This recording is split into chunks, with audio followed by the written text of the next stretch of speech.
Welcome everyone to our webinar today. My name is Jumoke Lambo and I'm a partner in the law firm of Udo Udoma and Belo-Osagie, where I head the data protection practice amongst other things that I do. Thank you for all who have joined us for the last 5 Wednesdays as we have gone through our ICE September series. ICE is an acronym for our Investigations, Compliance and Ethics Practice. And we have, over the last 5 weeks, been having conversations around crisis management, investigations, corporate governance and ethics, and dawn raids. And the webinar today is on data protection, and it rounds up the series. For all who have joined us, I hope it has been worth your while. Our topic for today is the cross-border application of data protection regulations. We frequently get asked questions by our Nigerian clients who deal with the personal data of non-Nigerians, whether they're required to comply with the laws of the other jurisdictions, even though they do not have a physical presence there. This is usually asked in connection with the general data protection regulations in force in Europe, in the European Union. We also get asked questions by our international clients whether they need to comply with the obligations of the Nigerian data protection regulations that came into force in January 2019, even though they also do not have a presence in Nigeria, but they are collecting, processing, or transferring the data of Nigerian citizens or residents. The short answer usually is yes. From the Nigerian perspective, there's also the excitement we get around when we tell them that the procedure for the transfer of data outside of Nigeria requires an adequacy decision from the Attorney General of the Federation of Nigeria. So the topic we chose today was really to try to enlighten the participants and ourselves about all these various regulations, what they mean, how they impact on us, what we need to know, what we need to be doing. We are going to be getting perspectives from 4 totally different but related sectors, really. We're going to have a regulator's perspective. We're going to have the perspective of a GDPR lawyer. We're going to have the perspective of a Russian lawyer, and we're going to have the perspective of a big data company who is the regulated.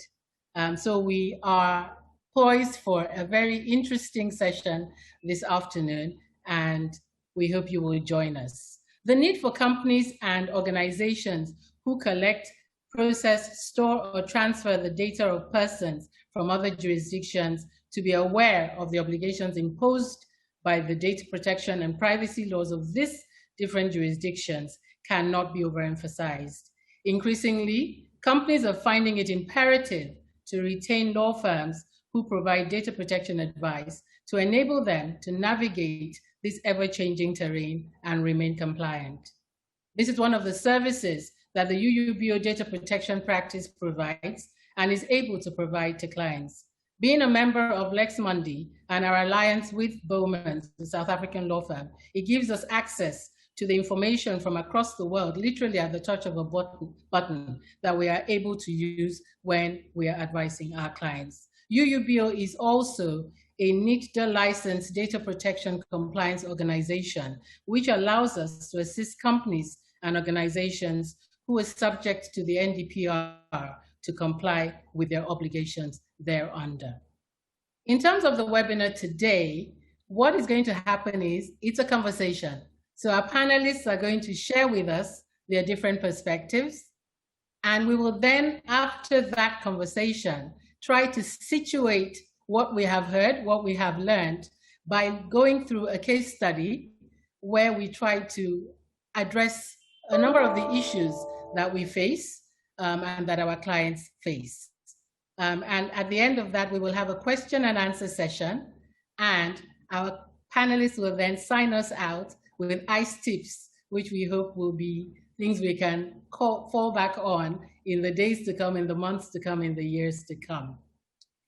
Without further ado, I am going to introduce our panelists. What I intend to do is introduce all our panelists, and then we will start the conversation. So join me to welcome Rebecca Cousin.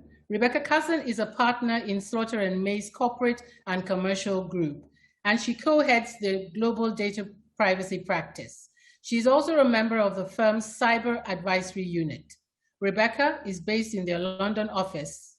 Rebecca advises on all aspects of data privacy, including GDPR compliance queries, data privacy implications for contractual arrangements, cyber or data breach preparation and incident response, the impact of privacy on corporate transactions, data privacy policies and procedures, and responding to individuals who are exercising their privacy rights.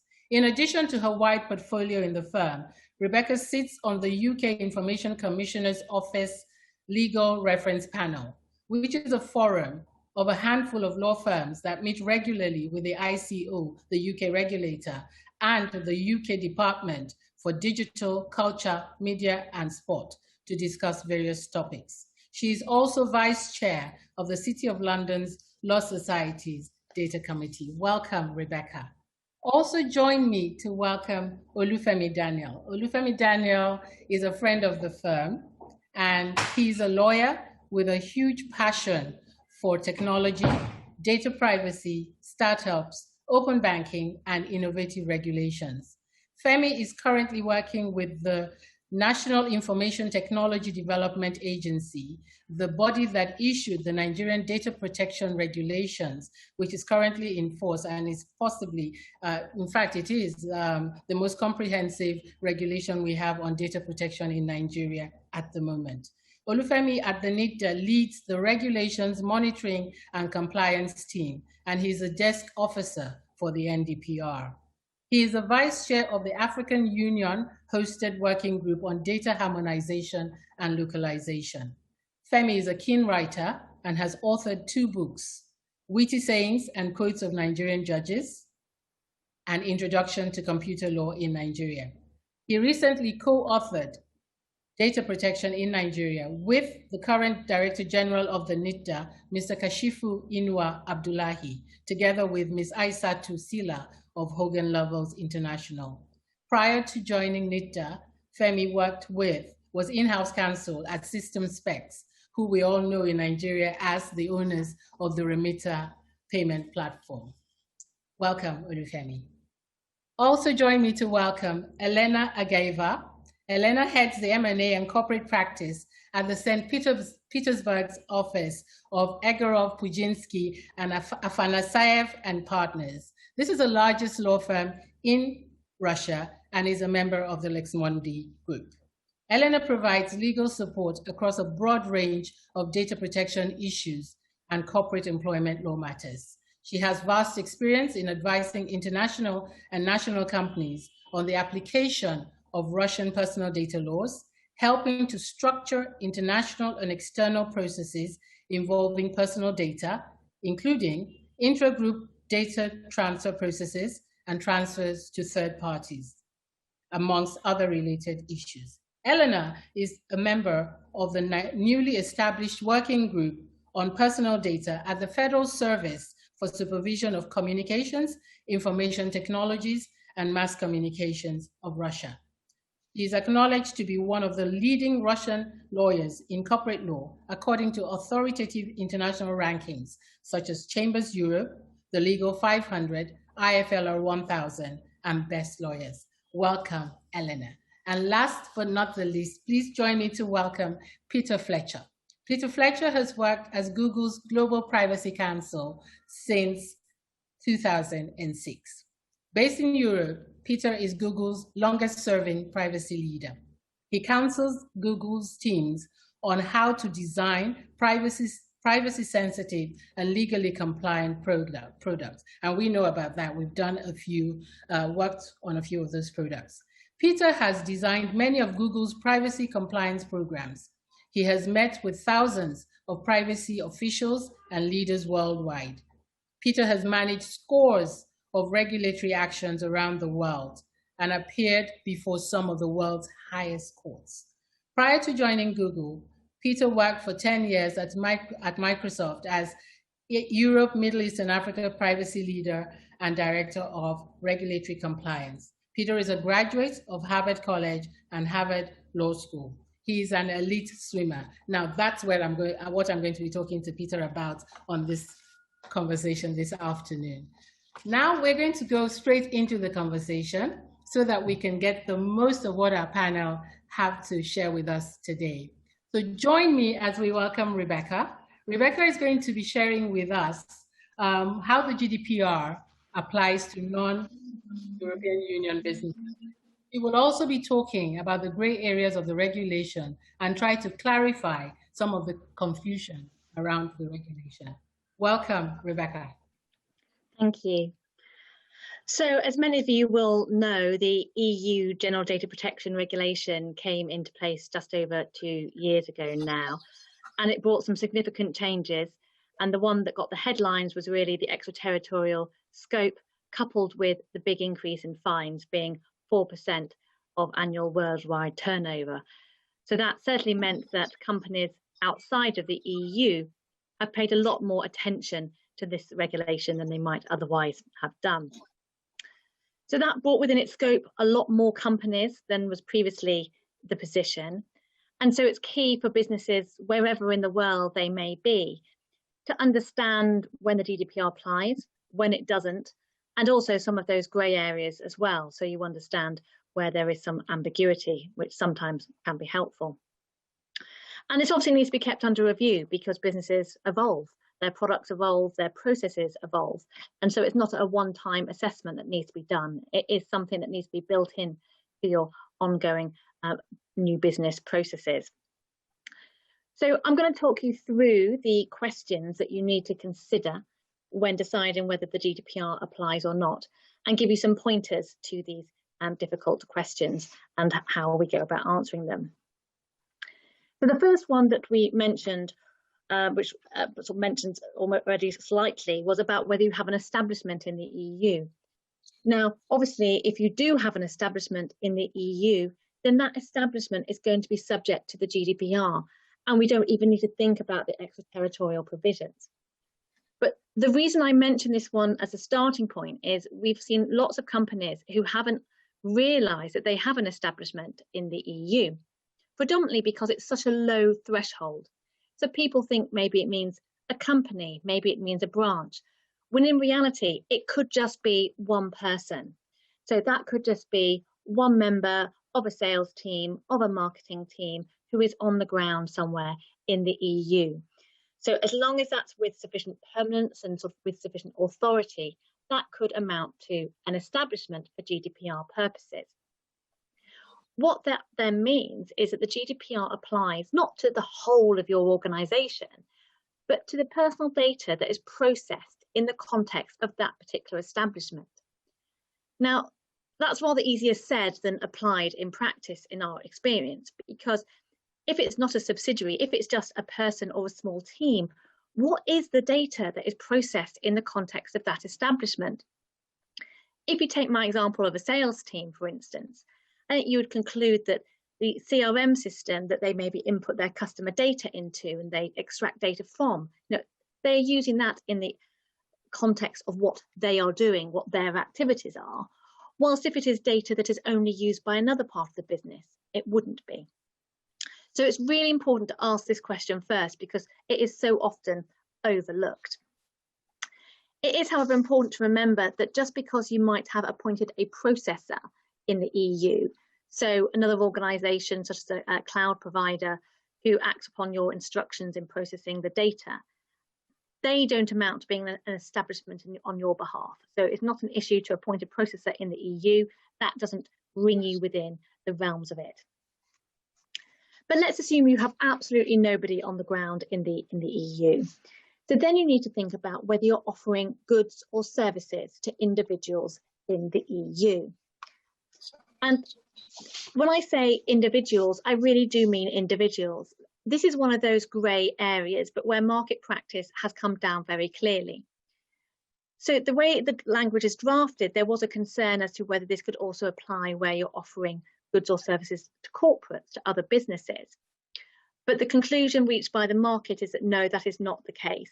And whilst this hasn't been tested by regulators, I say, this is the accepted principle in terms of how people apply it. So we're only looking at where you're offering things to individuals. With the prevalence of e-commerce, of course, particularly in these rather unusual times that we live in, this does bring a lot of people, however, a lot of businesses into the regime. But just because you have a website, for instance, offering your products on it, which is accessible by people in the EU, doesn't automatically bring you within the scope of it. There has to be some degree of intent to offer products or services to people in the EU. And that's a really helpful test to think about. And again, something that people do sometimes get confused over. Now, there's no set list of factors that are going to depend whether or not you have displayed some form of intention. There is some guidance around it, and it covers things like the language and the currency, for instance. So if you accept payment in euros, then that's going to suggest that you're looking to sell into the EU. Likewise, if you pay search engines to prioritize your website within the EU, all these sorts of factors. Now, maybe you have testimonials from customers in the EU on your website. So it's a matter of looking at all the facts around how you operate that business and as to whether are you making efforts really to sell things to people in the EU. So if that test is met, then the GDPR, again, doesn't apply to the entirety of your organisation. It applies to the data that's related to that offering of goods or services. So again, you now need to have a little look and see what does relate to that. And sometimes this is easier than others. I think certainly if you're selling something through your website, then the customer's name, delivery address, payment details, of course, all relate to that. And so that would be subject to the GDPR. How much further beyond that you go rather depends on how you operate your business. So it does need to, again, be assessed on a case-by-case basis. I think it's also important to note that when I talk about individuals who are in the EU, and I'm carving out specifically, it's not a test about EU citizenship or EU residency or nationality. It is about people who are physically in the EU. They may be there on holiday, they may be there for any reason at all. It's about protecting people within the EU. And I think this does cause quite a lot of confusion from some of the questions that we get. It's also interesting to note that the guidance and the law doesn't make a distinction as to when services are provided. We very often see circumstances where a service is offered whilst the individual is in one place, but they receive this service whilst they are in another place. And that can either be offered it whilst they're in the EU and receiving it elsewhere, or very frequently they are offered the service such as maybe online banking or some banking product whilst they're outside the EU. They then travel to the EU and they make use of that service. And this is a bit of a grey area, but the guidance that we've seen from regulators does make it clear that the test of whether the individual is in the EU is tested at the moment when the goods or services are offered.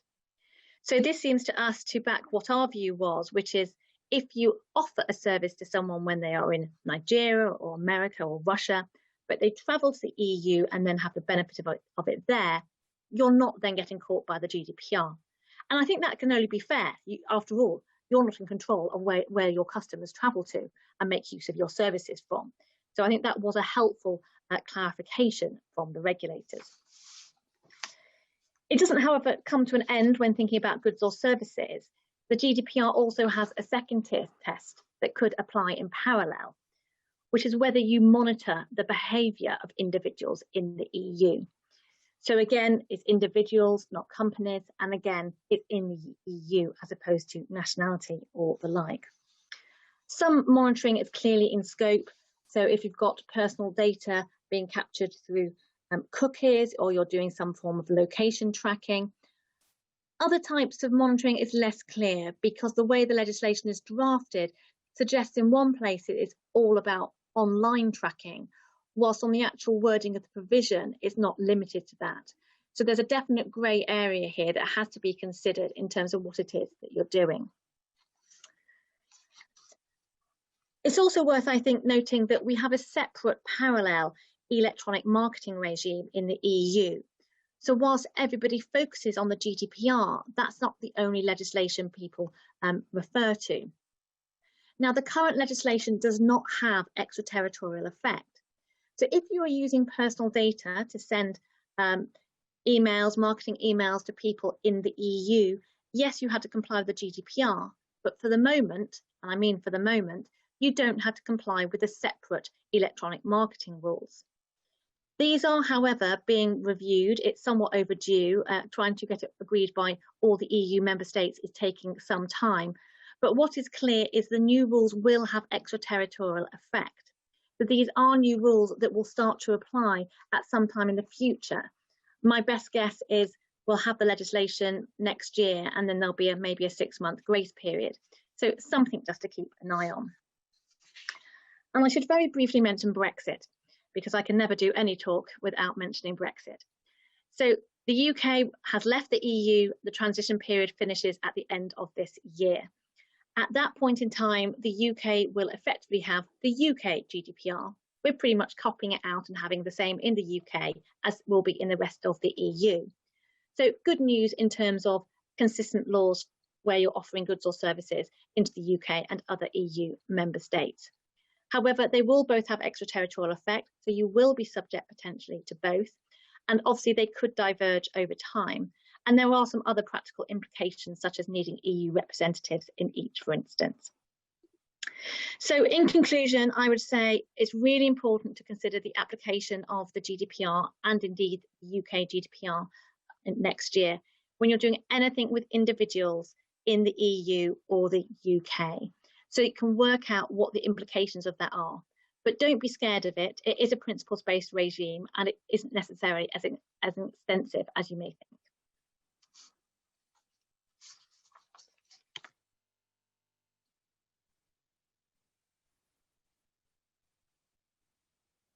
Thank you so much, Rebecca, for that. I think that it just literally goes back to the point I made, that there is need for you to get advice at every point in time so that you know whether you're actually going to be caught by the regulations or not.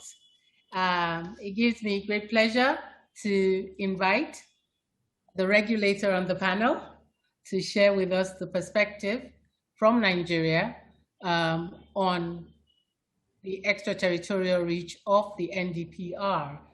Mr. Daniel's experience goes beyond Nigeria, so I'm sure he may even share comparisons and analysis from other jurisdictions as well. Olufemi, over to you. Thank you very much, and thanks, Rebecca, for the very succinct overview of the European perspective, and I've taken notes also. So the Nigerian Data Protection Regulation came about on the back of the tsunami of the GDPR. I mean, the GDPR, without any shadow of doubt, has a very reverberating effect on Africa and Nigeria in particular. Because Nigeria is the largest African nation in terms of size and population, and also because of the adventurism of Nigerians, we have a lot of interactions, and we have the highest diaspora, the Black diaspora in the world. So there's a lot of data going in and coming out of Nigeria, as it were. So the Nigerian Data Protection Regulation, actually the philosophy behind it was, number one, we wanted to ensure Nigerian businesses remain competitive in the global economy. We wanted to ensure that we have a pragmatic law that meets the need, not just regurgitating principles that may not necessarily work for us, but still having a kind of a globally acceptable minimal standard that we can start on. Because when you look at the history of the country and the culture of Nigerians, Africans generally are much more open, but Europeans are, I dare say, are much more, they value privacy more. but both have their own, cultural implications and all that. So the Nigerian 1999 Constitution in Nigeria recognized the right to privacy, and just like most other continents, aside from Europe, that has a fundamental right to privacy in the Article 7 of the Treaty for the Functioning of the European Union. There's a right to data protection in the Article 8 of the treaty, but we have right to privacy, and that includes bodily privacy, privacy of communication, and the other variants of privacy, which includes data and data privacy, as we're talking about here. Now, the regulation, like I mentioned, tried to be pragmatic. Unlike the GDPR, that has about 120 paragraph preamble, which runs over 55 pages. Preamble is just about a page, and I will try to keep it as short as possible. And the NDPR covers the principles of data processing and data processing as enunciated in Convention 108 plus the and other international conventions and procedures on privacy. So the data subject rights is covered, the basis for processing is covered, and most of the other issues. Now, the cross-border transfer is recognized. And Nigeria, I'm talking now from, well, I hold brief for the regulator, but I also like to share my own understanding of what we are doing. So I'm putting a caveat. So Nigeria is not unaware of the fact that Nigeria is not Europe. The bargaining capacity of Europe differs from what we as a nation can. So it does not make sense for us to slap the same kind of expectations on investors and data controllers as Europe will do. We believe that Europe has had a journey from 1981, 85, 1995, the directive and all the iterations that have happened. And we feel that it is important for data protection to develop organically, to be autochthonous, as it were, so that you can be able to grow according to your capacity. So what we have done, we recognize the right to the NDPR recognizes the right for you to transfer data outside of Nigeria, except government data.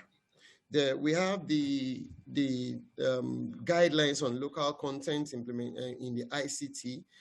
Article 14 of that says that if you need to you cannot transfer government data or critical national, that's government data in Article 14 of that guideline. And then in Section 3 of our Cyber Crimes Act talks about critical national information. And from what I understand, critical national data are expected to be stored within Nigeria. Those are the only places in the situation that you need to keep data in Nigeria, but there are exceptions even to that. You can actually apply on case-to-case basis to NITDA and the office to the presidency, and it will be evaluated and considered. So that is on that. Now, on the issue of transfer of cross-border transfer, like I mentioned, Article 211 of the NDPR recognizes that you can transfer on the, and we listed certain bases for you to transfer.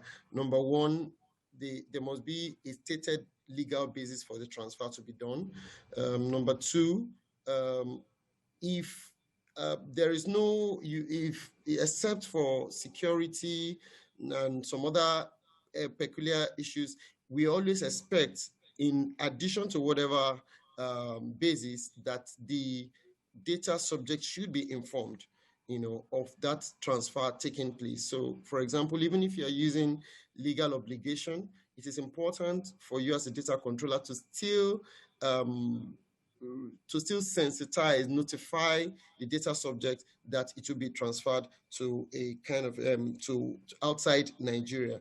And there are even situations that I mean, aside from this, the critical national information and government data that I mentioned, aside from that situation, there may even be an Article 212 of the NDPR even gives you the opportunity to still transfer, even when the country you are seeking to transfer to is not on our white list of countries. So I would talk about the white list of countries because of where we were and the fact that we had a very short time to meet up with a lot of the issues that we needed to deal with. What we did was for us to have a framework for the implementation of the Nigerian Data Protection Regulation. And part of the framework is a list of countries that we believe meets with the basic minimum standards for data protection.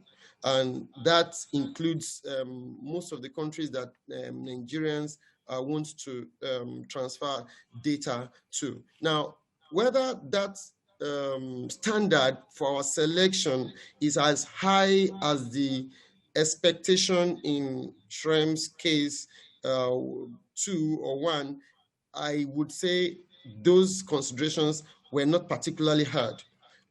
So our objective is that Nigerian businesses should continuously be afforded the opportunity to have the opportunity to interact globally, because our economy depends on that, and our considerations, I mean, keeping our young people, continuously innovative people continuously engaged is a consideration by the drafters of the NDPR. So I would say that the white list of countries provides the minimum. However, there's also the provision that the Attorney General's office needs to be notified of transfer to other countries. And the reason for this, I mean, some people have the opinion that it could stultify or slow down process of transfer. But what we have done is to try to ameliorate that. Number one, data controllers do not need to directly go to the Attorney General's office. What we have done is to have an agreement, a framework that we have agreed to. So if you are transferring to any of this list of countries that is pre-approved by the Attorney General's office, you do not need to come to NIDA or go to the Attorney General's office. All you need to do is to report it on an annual basis in a process we call the NDPR annual audit report. It's part of the expectations that you report the countries that you on a regular basis. But if there is a situation you need to now send to a country that is not on that white list and you've not reported, you've not mentioned it in your report, then you now need to write to NIDA, and NIDA will engage with the Attorney General's office for us. So we have tried to be conscious of ease of doing business while also trying to ensure that the countries that we're sending to are countries that we have a kind of a legal understanding with, and we have an understanding of the legal system for us to be able to enforce certain rights as it arises. Now, the other issue I would like to quickly mention before I sign off this segment is that we are not just looking at Nigeria, and one of the things that has made Europe's GDPR, which, like I've mentioned, has a lot of history behind it. One of the things that makes it also beholden is the fact that it's a continental law. But Europe is, if I'm not mistaken, is less than 500 million people. But we are pushing from Africa for us to have a single jurisdiction for data protection and, of course, digital economy, as it were, for Africa. I sit on the African Union and EU project on, on regulatory developments in the digital economy. Now, so that's a proposition. We are actually harmonizing the laws and we have created a framework that is being tested currently in 5 countries. And one of the propositions that Nigeria is making is that we should make Africa a single market. So if you are transferring to any African country that has met with the Malabo Convention on cybersecurity and data protection, and then you have a national law that recognizes the principles in Convention 108 or 108 plus, those countries you should be able to send not outside. It should not be a cross-border transfer. It should be a continental transfer that should be seamless. And we think that we have a strong argument because the African Continental Trade Agreement is kicking off from January, and we think that that makes sense, particularly in the era of digital economy and COVID-19. But the implication of that is that any data center can be hosted in any African country, and it makes the big multinationals to be able to choose a country in Africa they can invest in, that they are comfortable with, and any transfer or processing of that African data can still be on African soil. That our own proposition is that with 1.3 billion people, you have a stronger argument rather than going as each country, and then it gives gives investor confidence. So we are on a final note, we are keeping an eye on the principles as they're developing. We are looking at Google versus Spain. It has shaped some of the things we've done. Linguist case about hosting of personal data on internet and the implication. And I thank you so much, Rebecca, for mentioning something about the Linguist case, which I've also learned today. The Schrems 1 and Schrems 2 cases. We are looking at all this, and then we are shaping our laws. Particularly, fortunately, we are having a national parliamentary act coming up, a bill coming up on data protection. These are some of the things that we're working on currently as relates to data protection. Thank you very much. Thank you very much, Olufemi. Thank you for that insight into what we should expect in the future and what is happening locally at the moment. It's also good to have that insight as to what actually has led to the NDPR and what the mischief was that the regulator was trying to address. I just want to remind our participants that please, there's a Q&A box. Do put your questions there so that when we get to the session at the end of the case study, we can address as many of your questions as time permits us to. I would like to invite Elena Geva to share with us the Russian perspective in terms of data processing and what we need to know and what we need to be concerned about. Elena? Thank you, Jumoke. Thank you, colleagues. I would like to share my experience in terms of when Russian data protection regulations can be applied to international businesses. This can be done in several cases. One of the situations is when international companies have a subsidiary or a branch in Russia, and they process personal data of their employees or customers or suppliers in global databases. In such case, their Russian branches or Russian subsidiary will be subject to Russian regulations on data processing and data transfer.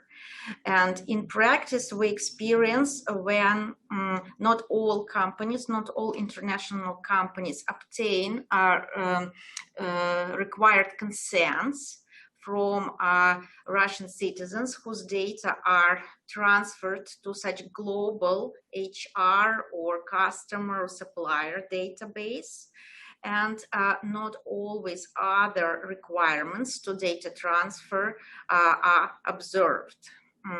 Another case when Russian regulations can apply is where an international company has no presence in Russia at all, but it targets in one or other way the Russian market. For example, it sells its products or services to Russian customers, or it collects personal data of Russian citizens through its website. Depending on circumstances, in such case, Russian regulations can also apply. And this is very important, and not all international companies pay attention to this. In terms of risks, the most high liability at the moment is provided for violation of so-called data localization rule. This rule is that if a company collects personal data of Russian citizens, it must ensure that primary collection of data is made in Russia, which is on a Russian server. Not all companies do it. And for this violation of these rules, fines are established up to $225 US, depending on particular circumstances. What is also important to keep in mind in this case, that not only the risk of fines is relevant, but there is also a risk of the website being blocked by Russian courts upon the claim of a Russian regulator. And we had such experience, for example, with the LinkedIn, very well-known network that was blocked for access from Russia. As regards fines, we already have some court cases, although the rule is relatively new in terms of liability. It was just a few months ago when our government introduced liability for data localization rule, but we already have court cases, and the famous ones relate to Facebook and Twitter. Just recently, those two large companies were imposed with the fines in the amount of about $50,000 each. We don't know how these fines will be enforced if the execution officers do not find any property of those companies in Russia, because this is really a problem. If there is no presence and no property, no assets in Russia, it may be very difficult to enforce monetary penalties. But as regards the risk of blocking the website, this risk is absolutely real. And as I mentioned, it was applied in respect of LinkedIn. And it can be applied in respect of any website that collects data of Russian citizens in breach of data localization requirement. So this is something that we need to keep in mind for international companies that either have branches or subsidiaries in Russia, or that have no presence in Russia at all, but collect data through their websites or otherwise target Russian markets. So this was the key information that I wanted to pass to you, because our experience shows that not all international companies pay attention to it. And if you have any questions, I will be happy to address them. Thank you. Thank you so much, Elena. Thank you for that information. I think, you know, a lot of people take it for granted that these laws, you know, they're so far removed from us that we don't realize that the little actions we take actually can get us into the purview of these laws and facing the kind of liabilities you've been outlining. I mean, being blocked from access is actually a big penalty. I think possibly more than 9, if you would ask me. because it blocks your access to doing business in that territory going forward. Thank you so much. We'll come back with questions later. Peter, we come to you now, and I am ready to hear your war stories. Please share with us what you would want, what you're able to, and what you would want us to know, so that we can learn from your experience. Thank you, Peter. Yes, well, thank you, Jumoke. It's a pleasure to be with you. Look, my only regret is that I'm not with you in person in Nigeria. I mean, here we are in the age of COVID, and I'm speaking to you from my living room in Paris. But you've got to promise me that one of these days you'll invite me to join you in person. I'll look forward to that. I most certainly will. All right. So look, why am I in Paris? Let me start with a few war stories, because I've been in this field for a quarter of a century, quite literally. And when I started at Google, back in the startup days of the company, I remember sitting with our founders, and they said, well, where should you as a privacy professional be based? And I said, well, I think I should be based in Paris. And they said, well, why Paris? Well, look, between us, Paris is a great city, so I'm happy to be based here. But I also said to them, it's because Europe has the most evolved data protection regime in the world, with the most regulators, with the most legal requirements, with the most expectations, both in citizens and courts and others, about privacy. And so I chose at that point in time, 15 years ago, to be based in Paris, and I'm still here. But what has happened in the meantime? What's happened in the meantime is that what Europe had originally done in creating the Data Protection Directive and later the GDPR has inspired lots of countries around the world, including Nigeria, to follow in a path of saying, look, privacy is a fundamental human right. Privacy is something that needs to be guaranteed in our laws. We need to have a regulatory superstructure to make sure that we're enforcing these rights for the benefits of our citizens. So I have the pleasure, dubious pleasure perhaps, of being a representative of a regulatee. I am the kind of person who gets the benefit of counsel from our lawyers in countries around the world, telling me what things are required in Russia by Elena, and in the UK by Rebecca, and so on. And what do I do with all of that? And what do I do as a representative of privacy for a multinational company like Google? Well, I have to figure out two things. The first thing I have to figure out is, when do we do something that is global?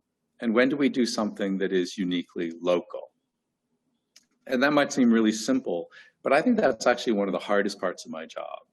So mostly what I'd like to do is to be able to approach privacy as a challenge of designing things on the internet that will be the same everywhere. And it's not just me who likes that, it's our business that likes it. Because if you're launching businesses on the internet, you are by definition global from the very first day, whether you wanted it or not.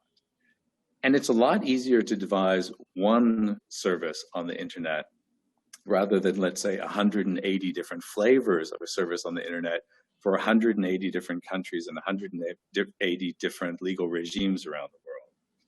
So mostly, from the very beginning of my career at Google and all these years across all the services at Google, from a small company to a big company, I've been pursuing the vision that we should build one service for everyone.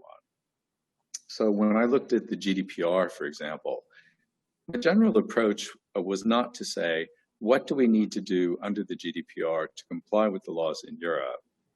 Generally, I would look at it and I would say, gee, what do we need to do under the GDPR to comply with the laws in Europe that makes sense, that will inform how we run our services worldwide, everywhere, whether they have a privacy law in place or not, whether or not the privacy law is identical to the GDPR or not, whether the privacy law is, let's say, loosely inspired by the GDPR or not. But generally, if we can have, I like to call it the highest common denominator of privacy laws around the world, that's a really good place to try to pitch your product and your services. So, let's give you some specific examples. The GDPR itself was inspired by the European Data Protection Directive, which goes all the way back to 1995. So there's a long history here. And a lot of the provisions of things that are required in there, like finding a legal basis for processing data, like ensuring people have access to their data, like ensuring that people can take control of their data, can consent to the use of their data or not, can take their data with them somewhere else if they want to take it somewhere else. All of those are legal requirements. And all of those required us to build a technical solution to enable people to do it. Now, you could say legally we were required to do this under the GDPR for Europe, but we always approach that problem as something that would be a service that we would provide to our users worldwide, irrespective of borders. And so if you go into, for example, your Google account, whether you're in Nigeria or you're in London today, you can see your own data, you can control your own data, you can download your data and take it with you somewhere else if that's what you want to do.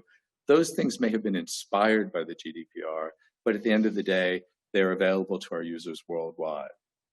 Now, I was inspired by something that Mr. Daniel said on the call today, and he was talking about harmonization of data protection regulations across Africa. Well, from a company's point of view, that's a really interesting idea. Why?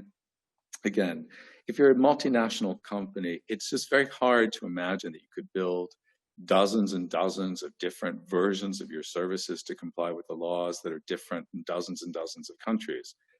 So if you can build it to one standard, let's say a standard that would be agreed upon across Africa, that's just a lot more effective, efficient, and at the end of the day, just a better model, I think, for protecting users' privacy than if we have a fragmentation and proliferation of privacy laws around the world. Now, notwithstanding all of that, there are always going to be some examples in some areas where a country or a region is going to decide that it wants to do something different, that it's going to do something different than other countries and other regions of the world. And if you're a company that is operating globally, you'll have to take that into account and comply with it. And I'll give an example. Europe, for example, according to a decision of Europe's top court, decided that there was a so-called right to be forgotten with regard to search results. That has been rejected by most other countries around the world as an infringement of freedom of expression and freedom of speech. But in Europe, we comply with it because that's what the law says. Other countries, we don't. So even though I'm saying in general, we try to build one model that works globally, there are always going to be a certain number of laws, requirements, and expectations that we will have to meet locally and that we will apply locally. Look, you know, I have dealt with quite literally hundreds and hundreds of investigations, regulatory reviews, and so on around the world. And generally what I find is that there's a consistency of common sense, a consistency of values about what people expect out of privacy. Whether you're sitting in Paris or you're sitting in Tokyo on any particular day, people generally have a similar concept of what the fundamental human right of privacy should look like. So as Africa continues to develop its own common standards across the continent, you know, I hope we will be invited to be part of the conversation about how to do it, how to make it effective, and how to make it real for the citizens. So thank you. Thank you, Peter. Thank you so much for those insights. Very, very useful, very informative. Come back. I'm sure we're going to have tons of questions for you at the end of the session. I'm now going to hand over to Tega, my co-moderator, who's going to take us through the case study analysis. Tega. Thank you, Ms. Lambo. And thank you, Peter. Thank you, Rebecca, Elena, and Femi. Yeah, so we're at the case study. Now, having shared so much insight on the different perspectives of data protection regulations from the different diverse jurisdictions, I think it's only right that we try our hands on some practical demonstration of what this is about. So we've prepared a case study that is jurisdiction neutral. So it is actually not tied to any particular jurisdiction, with issues that we think will be interesting to the attendees to understand how some of these issues are dealt with in the different jurisdictions that we have represented here. So I will just read that to everyone. So Colado Limited, which we can call CL going forward, and Afro PLC are in the process of merging, and CL will be the surviving entity. Part of what CL is bringing to the deal is the benefit of a strong brand name and the goodwill of its parent company, Colado International. Now, Colado International is registered in Mauritius, and at the conclusion of the merger, Colado International will be the majority shareholder in CL with a controlling shareholding of 80%. As part of the merger, all the personal data of customers, employees, and contractors of Afro PLC will be transferred to CL. Now, as a means of managing and effectively overseeing the operations of all its subsidiaries and companies all over the world, Colado International has a controlling impact. All companies that Colado International has a controlling interest in, as well as to ensure that the data is safely stored. Colado International collects and centrally stores the data of all employees of the numerous companies that it owns and has interest in, as well as the personal data of customers, projects, and businesses of these companies with a 6-year retention period. Colado International uses an optimum world-class cloud-based storage facility that is managed out of its offices in the US, where all this data is stored. All the Colado entities send their data in encrypted form to the US, where it is uploaded to the cloud-based storage facility. Now, the discussions have been around CL, that is the local company, engaging with TT Enterprise to develop a software application that will assist CL to efficiently track activities with its customers. And these discussions have gone, are well advanced. What this will do is that it will involve creating an automated deliverable list and project monitoring mechanism to ensure that both CL and its customers can monitor their contracts on a real-time basis. TT intends to collect and process the personal data of the customers of CL through this app. TT would also be transferring this personal information to its data management companies in Ankara, Turkey. CL, having reviewed all of this, has now approached you to advise it on the data protection implications that all of these activities that I just mentioned, what it entails. So do you have any concerns? And what would be your advice to CL? We will work our way backwards, starting from the last person that spoke, and so I'll start with Peter. Peter, what are your views on this and your insights generally around the issues that have just been mentioned? All right. Well, thank you, Tega. But rather than talk about your company, I'm going to talk about mine, Google. So because this is not just a hypothetical; it's actually dealing with this stuff in real time. And let me take a step back from your hypothetical and talk about this issue of international data transfers. I mean, the internet was invented like a half a century ago or more, so that data would move around the world and data wouldn't know borders. And we and others on the internet work in a world where data moves around the world in milliseconds, in vast quantities. That's the way it works. That's the reality. That's how the world works. So sometimes I stop and wonder whether people actually realize that a global network of data transfers isn't an option. It's the reality and necessity of our global data ecosystem these days. Sometimes I hear about restrictions on international data transfers that are posed almost as a kind of intellectual thought experiment, but in practice, do they make any sense? I mean, does data even sometimes have a location? What is data? That data is an immaterial object that may exist within a physical infrastructure, but it's not like a car that exists in point A and moves to point B.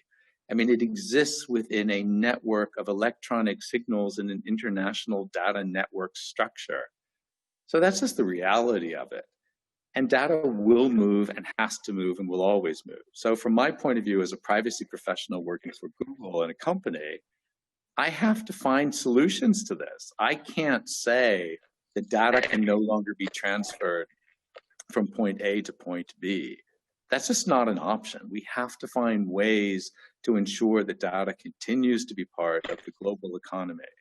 Now, let me just cite the biggest case, and you've mentioned it earlier, you know, these cases in the European Court of Justice, Schrems 1 and now Schrems 2, that pose certain questions about whether data could be transferred from Europe under Europe's privacy laws to, in that particular case, because it was a Facebook case, to the United States. And the court didn't say they couldn't. The court just said, well, look, we have serious concerns about national security monitoring done by the US government and whether or not that is consistent with European standards, and therefore whether instruments to transfer data still work. But there are a lot of instruments. One in that case was the Privacy Shield. That's been struck down. A new version will be negotiated. There are also standard contractual clauses. Those need to be looked at on a case-by-case basis. There's the consent of the individual for data transfer. There's the legitimacy of the data operation. I'm giving you all the examples under the GDPR that enable data to continue to be transferred. So let me just stop this debate where we are saying data has to stop, data can't pass borders, and say that's just not realistic. That's not how the world works, and that is not what our future will look like. Data will have to move. So it's up to us as privacy professionals, and I would also say to policymakers and to regulators, to figure out, well, what is an appropriate framework to ensure that data can continue to move while the fundamental privacy rights of our citizens remain protected. Now, just a thought, first of all, from my point of view at Google, if data is moving across borders, which it does all the time, we don't change the level of data protection or data standards. They're the same regardless of where the data moves. It moves all the time. So the idea that suddenly if data moved from, say, Paris to London or to New York, that suddenly the data standards have changed 3 times is nonsense. And the data standards are the same, and they need to be treated the same.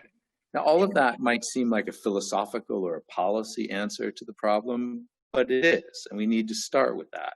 Then it comes down to a more of a compliance question, and I think that's more where your case study is, a compliance question of, well, what are the legal compliance steps that need to be taken to ensure that these data transfers comply with the laws that are on the books.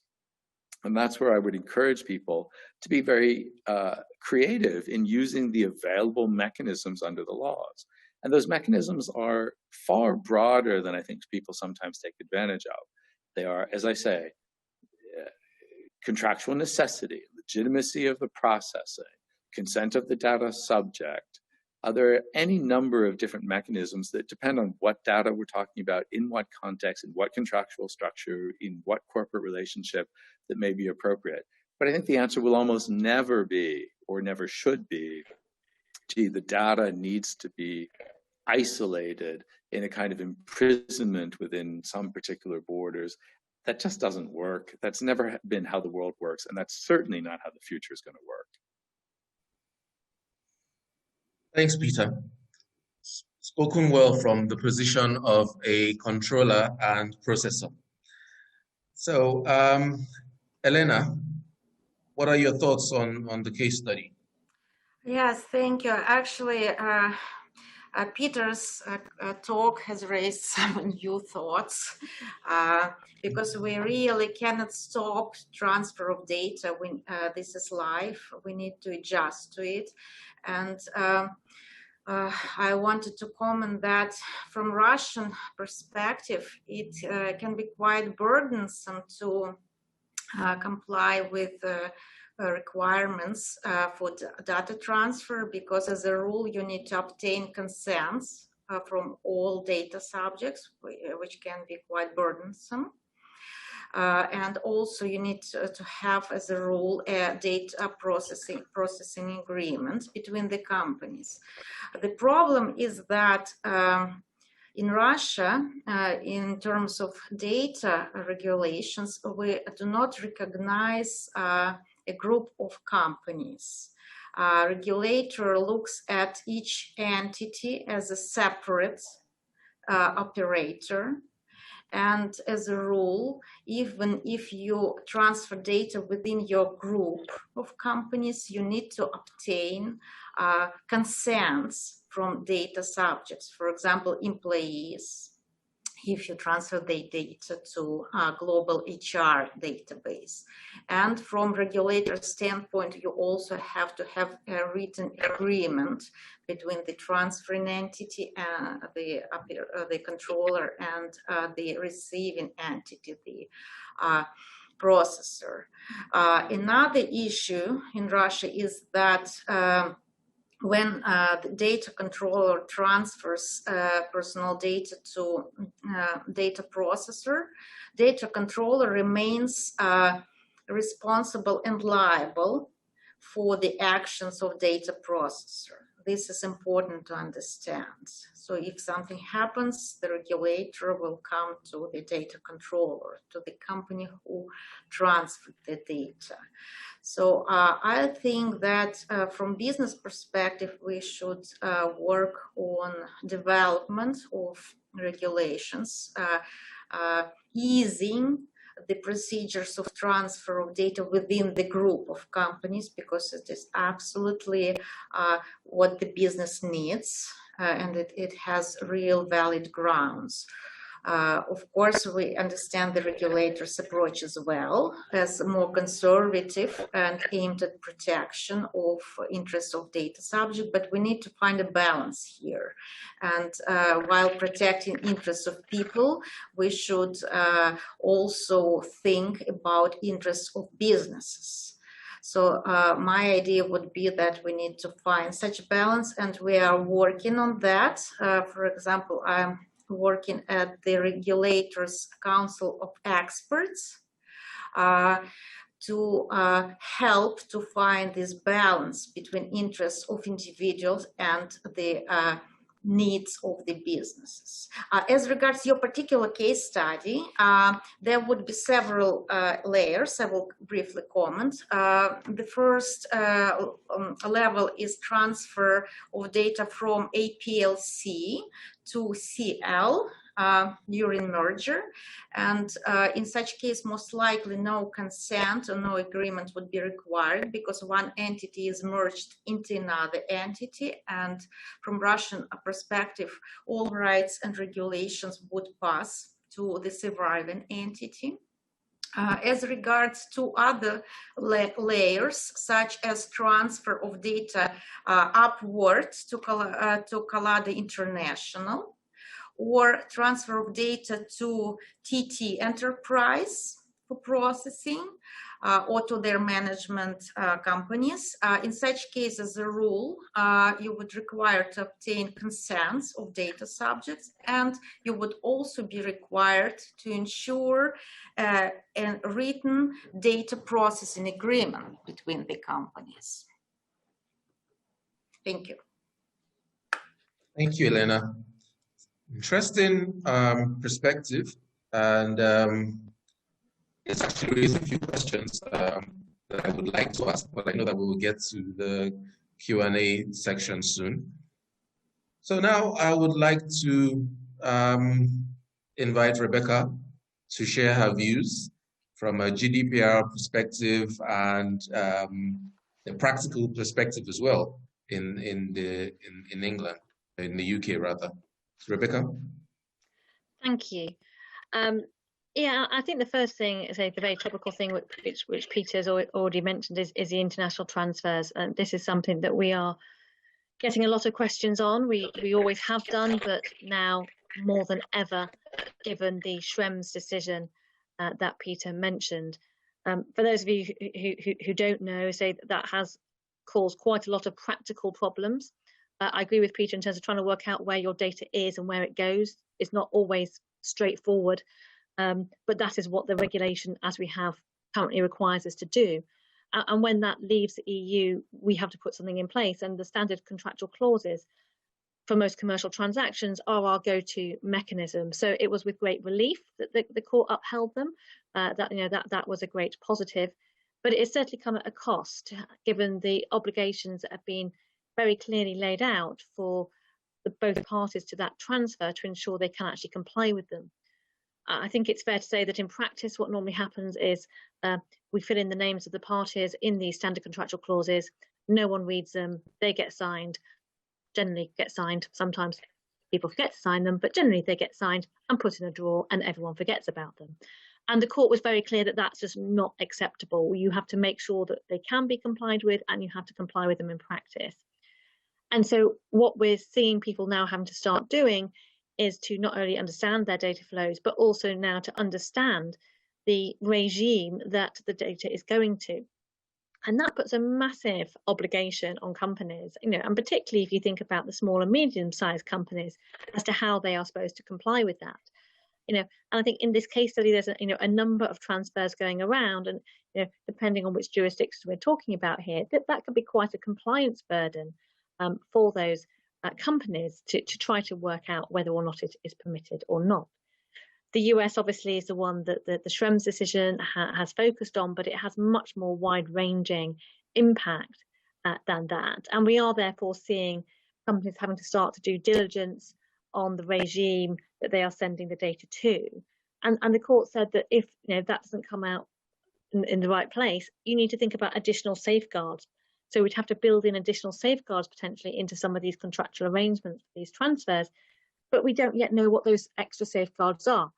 We can make a few up, but there's guidance that has been promised. I think generally the approach that's been taken is people don't want to start amending their contracts now, only to discover in a few months' time the regulator says that it's something different. So I think there's been a lot of trying to wait and see. All the regulators across Europe are taking a different approach to it. Some are being more pragmatic than others, in line with the fact that they all take a slightly different approach on most issues. So I think, again, it does depend on which jurisdiction the data is leaving. You've certainly got the German regulators taking a harsh position, as we would expect, and sort of saying, yes, they will stop transfers. And I agree with Jumoke. I think that is actually worse than a fine for many businesses. If their data flows stop, that stops their business. So navigating around these international transfer provisions is really, really important for the purposes of the transfers in the case study, but also very much in real life. Thanks, Rebecca. Say charity begins at home. Well, in this case, I will be ending the case study with perspective from our regulator. So, Femi, your thoughts? Yes, thank you so much. Well, as the other panelists are starting, I think it's important for us to even have some of the philosophies. And the truth of the matter is data restriction on cross-border transfer is an impracticable. I am speaking for myself, from the little I've read, is almost impracticable if we want to enjoy the benefits of the global digital economy as it is. Okay, so some of the arguments that have been made, particularly because if you look at the beginning from the Schrems 1 empowered data protection authorities to be able to interpret and to question whether data being transferred to other countries meet the adequacy requirements of the GDPR, because the Irish authority were insisting that it was the Commission's duty, but the court said no, the local national supervisory authorities had that.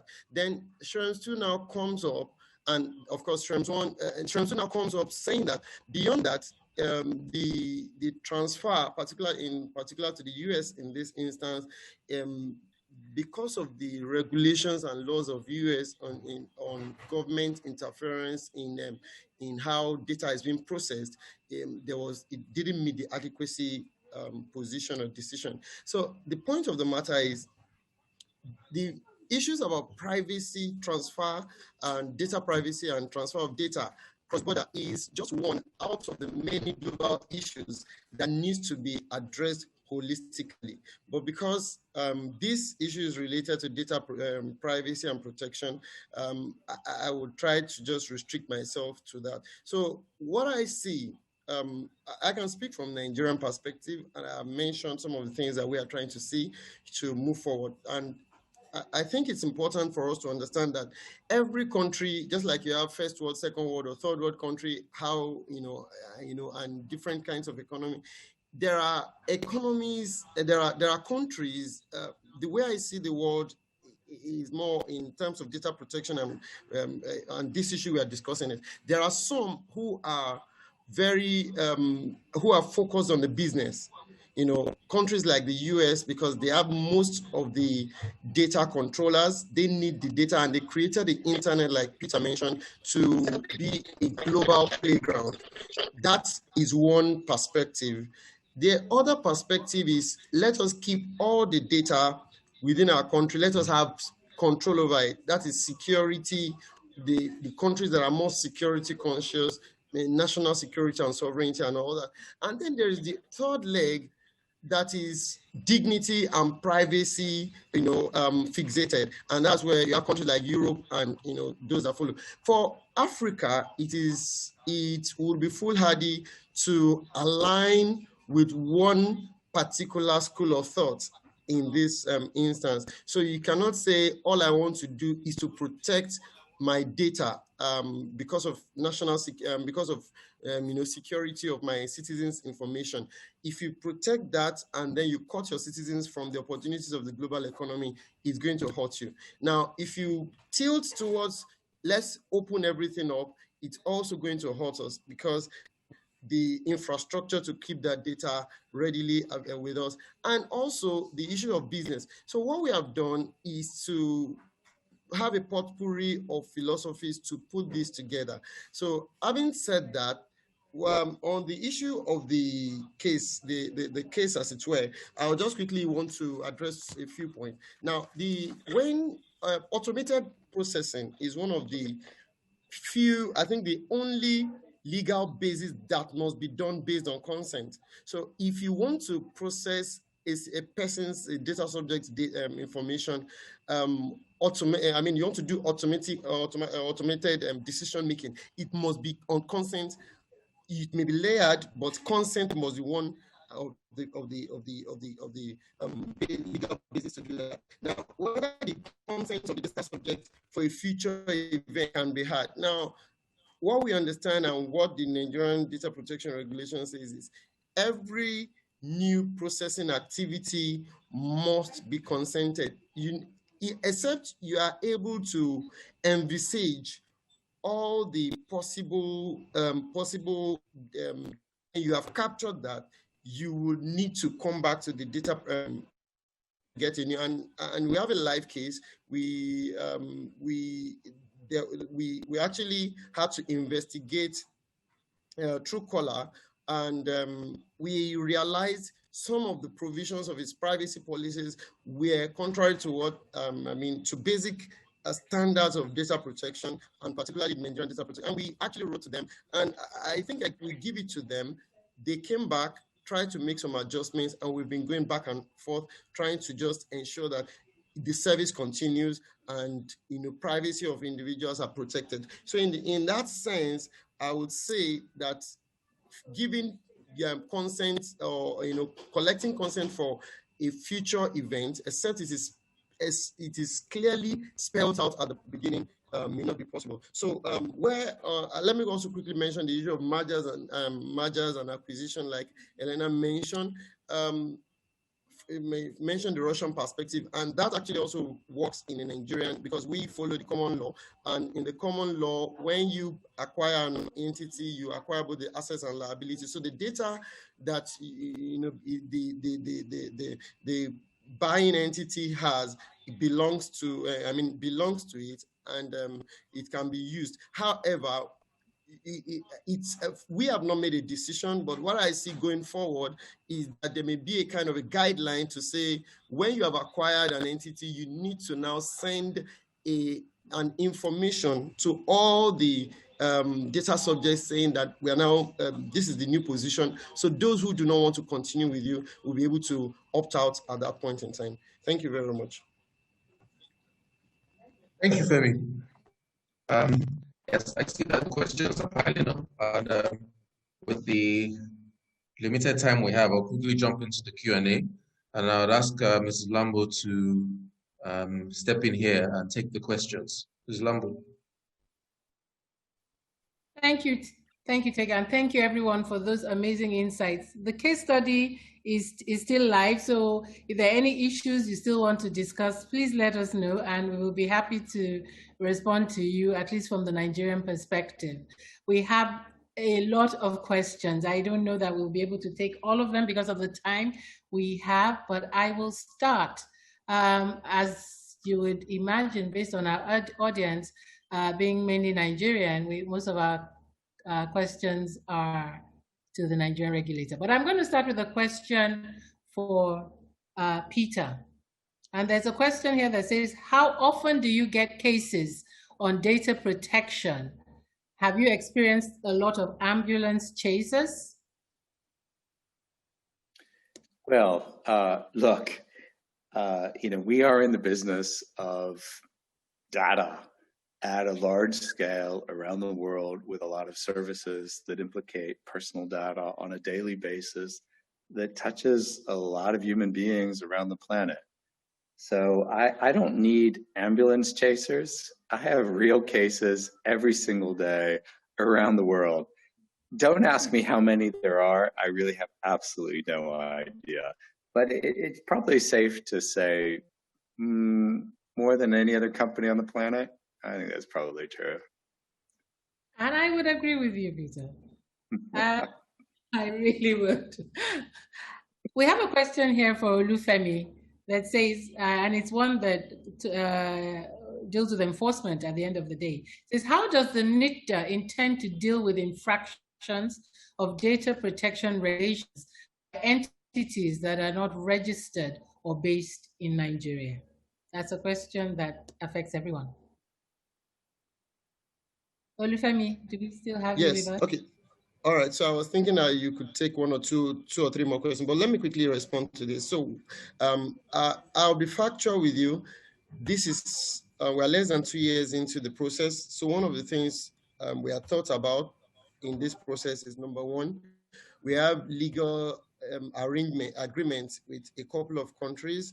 That is why the Attorney General came into the picture. So we expect to use our mutual legal assistance framework to be able to enforce some of the issues. And also beyond that, NITDA, as a preparation for the commission, is also doing a lot of international outreaches. So we have the African Union data controllers, data authorities. We are seated with them. So where there are issues, we can easily communicate with them, and they would enforce on our behalf, just like you have in international money laundering and other kinds of cases. So we expect to use some of those models to enforce the extraterritorial issues arising from data privacy infringement. Honestly, we think that in terms of enforcement, that's the only way it can work, because how would you locate, the parties in breach without that kind of assistance or collaboration? I have another question for you, Olufemi. It says, if you create a portal that allows personal information to be accessed and processed outside Nigeria without transmitting such personal data outside Nigeria, would such a process still be regarded as a transfer of personal data outside Nigeria under the NDPR? So the principle in the case of Lindquist, I think, applies here. And what happened in that case was that someone made a website and put personal data on the website. The courts, the European courts at that time said that the hosting of personal data on a web amount to transfer. However, if it is established that the server is outside of Nigeria, it becomes an international.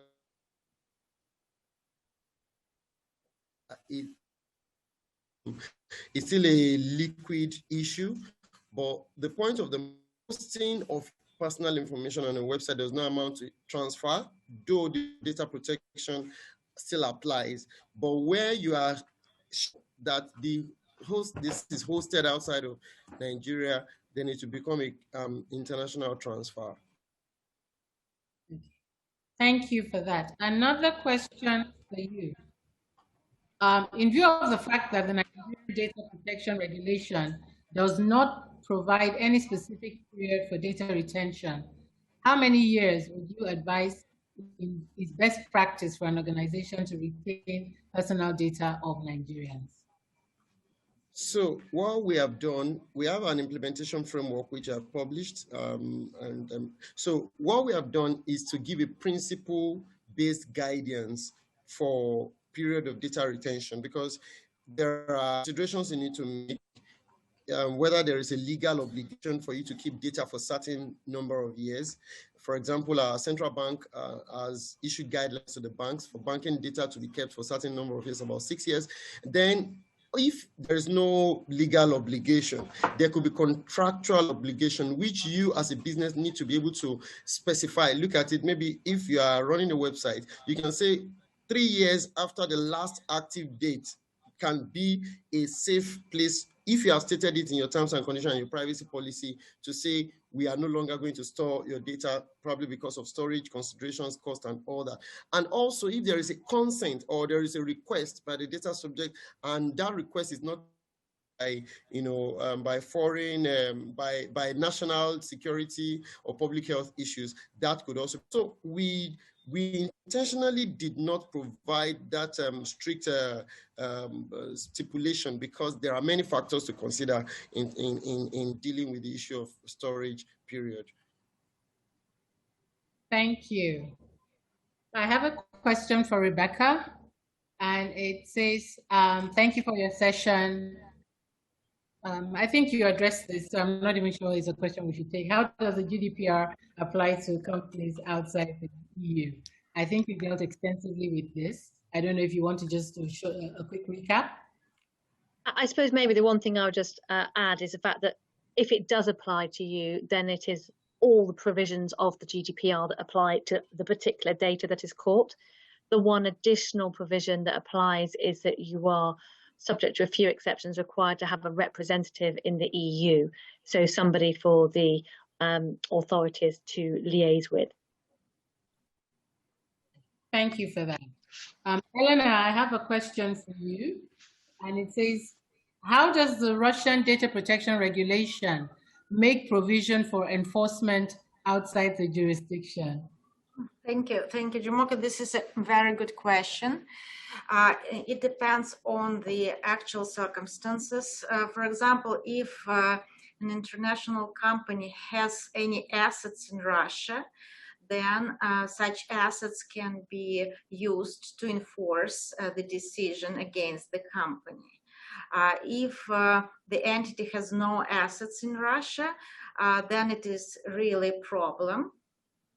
Because you would need to have a treaty between the countries helping a Russian regulator to enforce administrative fines, and we have almost no treaties of this kind at the moment.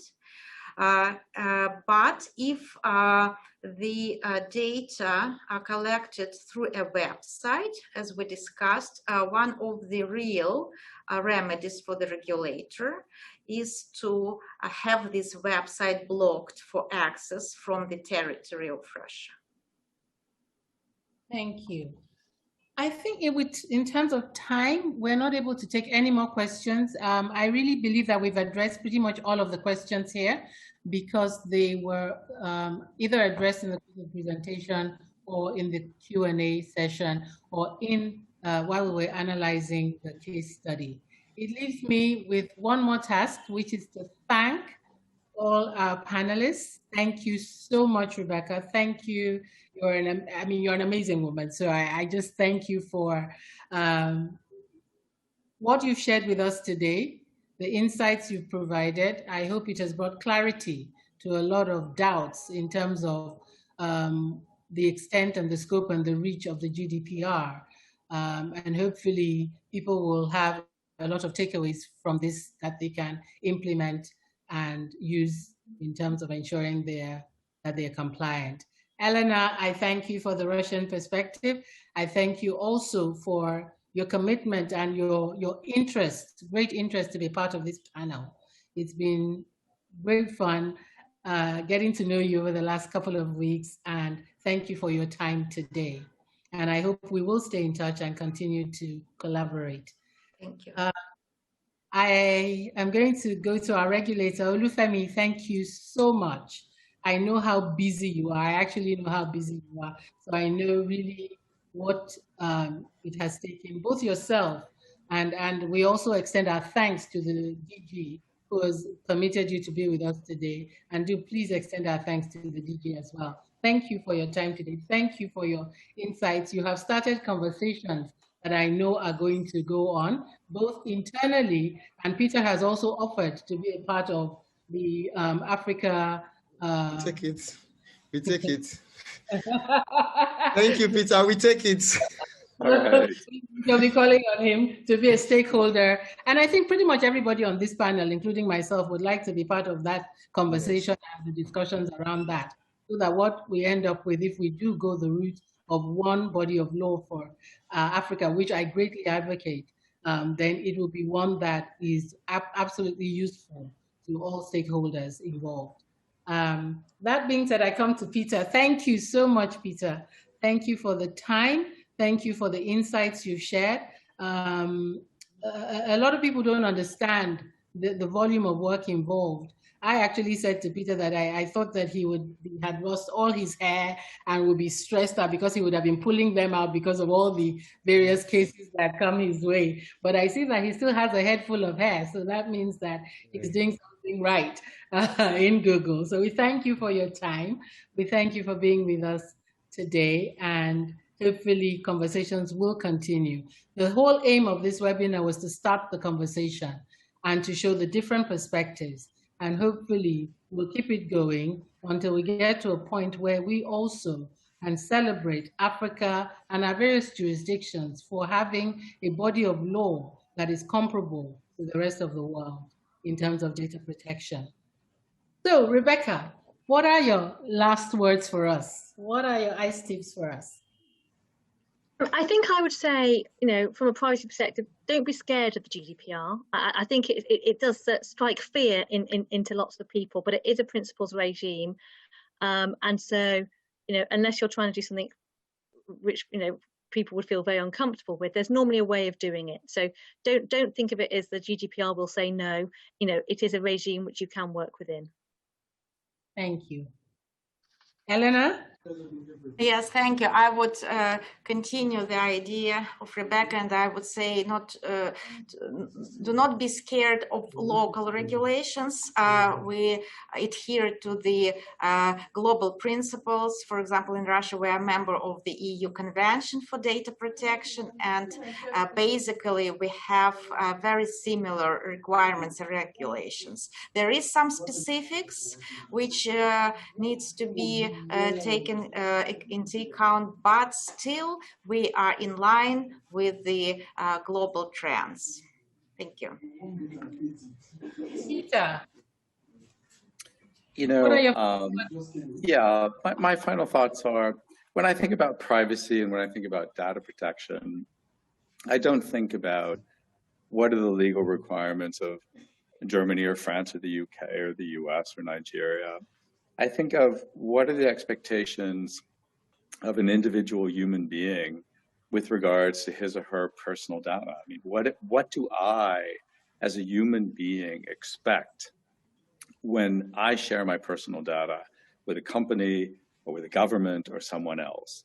What are the privacy protections that I expect and that I deserve?